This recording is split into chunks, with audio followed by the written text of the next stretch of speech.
ইনি এমন একজন নারী ছিলেন, নবী করিম সাল্লাল্লাহু আলাইহি ওয়াসাল্লাম একবার মাটিতে রেখা টানলেন, রেখা, 4টা রেখা।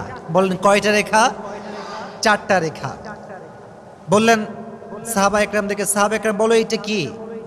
সাহাবা একরাম বলো ইয়া রাসূলুল্লাহ ওয়াল্লাহু ওয়া রাসূলুহু আ'লাম, আল্লাহ এবং তার নবী ভালো জানে, আমরা বলতে পারবো না। নবীজি বলেন হতে 4জন নারীর নকশা আঁকলাম। এক হচ্ছে খাদিজাতুল কুবরা রাদিয়াল্লাহু তাআলা আনহা, 2 নম্বর হচ্ছে আম্মা জান আয়েশা রাদিয়াল্লাহু তাআলা আনহা, 3 নম্বর হচ্ছে ফাতিমা রাদিয়াল্লাহু তাআলা আনহা, 4 নম্বর হচ্ছে আসিয়া রাদিয়াল্লাহু তাআলা আনহা।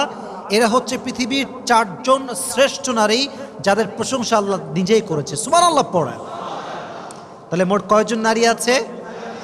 এর মাঝে আসিয়া রাদিয়াল্লাহু তাআলা আনহার নামটা নবীজি বলেছেন কি বলেন নাই? বলেছেন। তাহলে বোঝা গেল